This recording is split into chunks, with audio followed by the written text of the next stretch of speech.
The sun hung low over the vast, golden plains of Kavila, an ancient African village surrounded by tall acacia trees and endless stretches of amber grass that danced every time the wind whispered across the earth. The people of Kavila lived close to the land. They respected the soil beneath their feet, the sky above their heads, and the ancestors who, according to their belief, watched over them through every shadow and every sunrise. Among these people lived a quiet 19-year-old boy named Makoni, known throughout the village for his calm nature and the thoughtful silence that often rested in his eyes. He wasn't strong like the warriors, nor skilled like the hunters, nor gifted like the storytellers who sat around the evening fires. But Makoni had something different, something unspoken in intuition that pulled him toward things others didn't notice. His grandmother used to say he had the eyes of the unseen, a blessing that ran rarely through their ancestral line. On a warm evening when the sky glowed orange and pink, Makoni walked along the narrow dusty path that cut through the tall grass.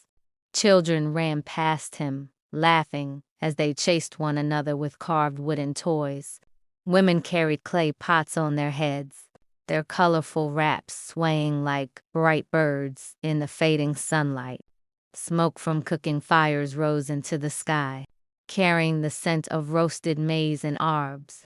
Everything seemed ordinary. Especially Makoni felt something strange tugging at his senses, like a voice calling from far beyond the hills. His steps slowed, his attention drifting toward the distant line, where the plains ended and the mountains began.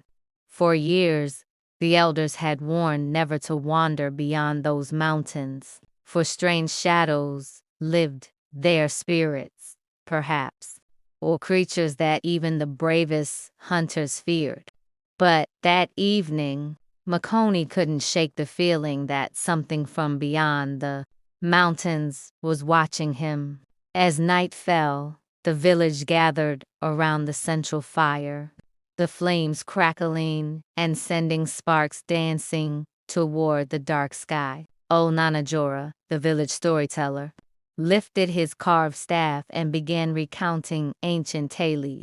Makoni listened in silence, though his mind kept drifting back to the feeling he had earlier. Suddenly, a gust of cold winds swept through the gathering, unusual for that warm season. The fire flickered wildly, the flames shrinking low as if something had sucked the warmth from the air. The elders exchanged uneasy glances. In Kavila, nature rarely misbehaved without reason. Moments later, a loud scream pierced the night. Everyone jumped to their feet. It came from the northern side of the village, near the cattle pens. Warriors rushed with spears and torches, and Makoni followed instinctively, even though he wasn't a trained fighter. When they reached the cattle area, they found footprints on the ground, large, deep, nothing like the footprints of lions or hyenas. The patterns were strange, almost human, yet not human at all. The animals were restless, some trembling, some refusing to move. The elders whispered in fear. They had seen these signs before many years ago, long before Makoni was born. They belonged to a creature known to the village only through whispered stories. The being said to appear when the balance between the living world and the spirit world was disturbed. The Nagola was neither a demon nor a guardian. It was a wanderer, a creature that sought something lost, something hidden, and wherever it passed, fear followed like a shadow. That night, the village did not sleep. Elders gathered in the council hut, their voices tense, their eyes heavy with worry. Makoni lingered outside, unable to ignore the strange pull he still felt in his chest. After what felt like hours, the elders emerged and called the village together. Elder Jabari, tall and wise, with a beard that touched his chest, spoke with a deep, trembling voice. The Nagola had returned, he said. It had been seen only twice in their recorded history each time. A warning that something grave was approaching. The creature did not attack unless provoked, but its presence meant a disturbance in the spiritual harmony. As the villagers murmured in fear, Elder Jabari's eyes moved slowly across the crowd and settled on Makoni. The boy felt a strange shiver run down his spine. Jabari asked Makoni to step forward. Confused and nervous, Makoni obeyed. The elder revealed what few people knew. Makoni's lineage came from a long line of spirit guides, people who could sense, communicate with, or sometimes calm beings like his grandmother had been one, her mother had been one, and now Makoni was the only living descendant with that gift. Makoni stared in disbelief. He had always felt different, but he never imagined it meant anything important. The elders decided that the following sunrise, Makoni must go to the mountain forest where the creature was last seen, not to fight it. No one could fight the Nagola but to understand why it had returned. Makoni felt fear claw at his stomach, but he also felt a strange sense of purpose growing inside him. He agreed. At dawn, he set out with only a small leather bag, a gourd of water, a pouch of herbs for protection, and a carved wooden charm that belonged to his grandmother. The village watched him leave, some praying softly, some crying with worry. The plains were quiet that morning, as if the land itself was holding its breath. Makoni walked for hours, the sun rising higher, the air growing hotter. The mountains loomed closer with every step, their rocky faces dark and shadowed, hiding secrets untouched for centuries. When Makoni finally reached the base of the mountain, the feeling inside him intensified. The trees grew thicker, the air cooler, and strange sounds echoed through the forest, soft murmurs, rustling leaves, almost like whispers. Makoni stepped deeper inside, his heart pounding, and then he saw it. Standing between two ancient baobab trees was a tall, shadowy figure with glowing amber eyes. Its body was covered in dark fur, its limbs long and powerful, its presence both terrifying and sorrowful. Makoni froze. The creature stared at him, unblinking, as if it had been waiting. And then, without warning, it took one slow step forward. Makoni wanted to run, but his feet wouldn't move. The Nagola towered over him, its amber eyes glowing like molten fire. Yet, despite its size, the creature made no sound, not even the soft rustle of grass beneath its feet. It stood still, waiting, watching him with an intensity that made Makoni's heart pound in his ears. He remembered his grandmother's words, "The unseen does not harm those who listen." Slowly, Makoni steadied his breath. Instead of stepping back, he lifted the wooden charm she had given him and held it close to his chest. The creature's eyes flicked down, as if recognizing the symbol. For a moment, the forest seemed to pause, even the wind holding itself still. Then, the Nagola raised its head and emitted a low, mournful rumble, not a growl, but a sound filled with ancient sorrow. Leaves shivered on the trees. Makoni felt the vibration in his bones. Without knowing why, he whispered softly, "I'm listening." The creature blinked, and something in its expression shifted. It began to walk slowly, turning and stepping deeper into the forest. It paused and looked back at Makoni, as if inviting him to follow. His legs trembled, but he forced himself forward, stepping carefully over roots and stones. As he trailed behind the towering spirit being. As they walked, the forest grew darker, thicker, older.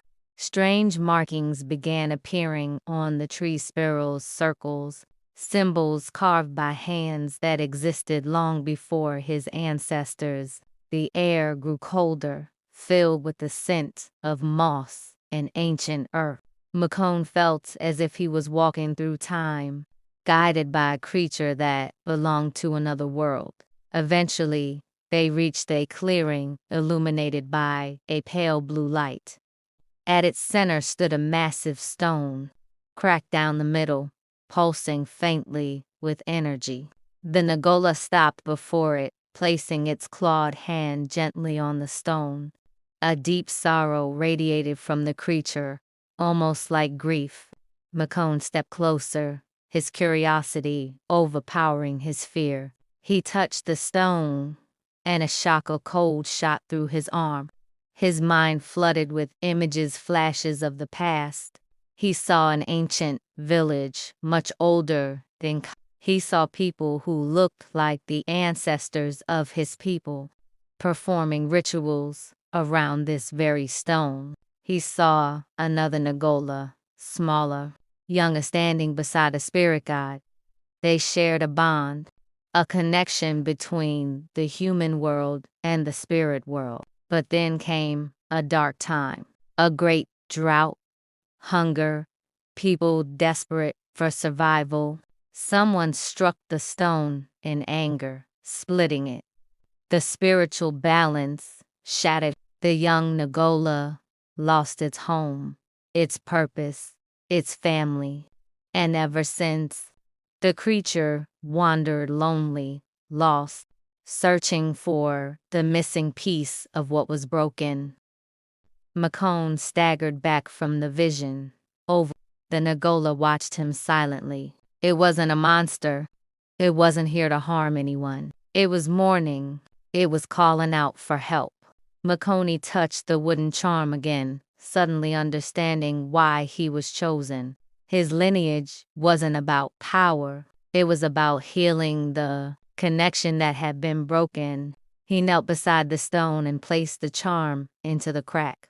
The moment it touched the ancient surface, a brilliant light burst upward, swirling around them like a storm of glowing dust. The forest shook, the ground rumbled. The stone glowed brighter and brighter until the crack began slowly closing, sealing itself with a sound like distant thunder. The Nagola let out a cry mixed with relief and joy. Its shadowy form shimmered, the darkness lifting from its body like smoke rising into the air. Slowly, its shape changed, becoming less monstrous, more graceful, more spiritual. Its fur turned silver, its eyes saw. The creature bowed its head toward Makoni in gratitude. Makoni felt tears fill his eyes, overwhelmed by the moment. He whispered, "You're free now." The Nagola's form began to dissolve into shimmering particles of light that floated upward, disappearing into the sky. For the first time since the forest existed, peace settled over the clearing. Makoni stayed there for a moment, breathing in the silence, but he knew he had to return home. The sun was beginning to rise, its golden rays piercing through the trees as he walked back toward the plains.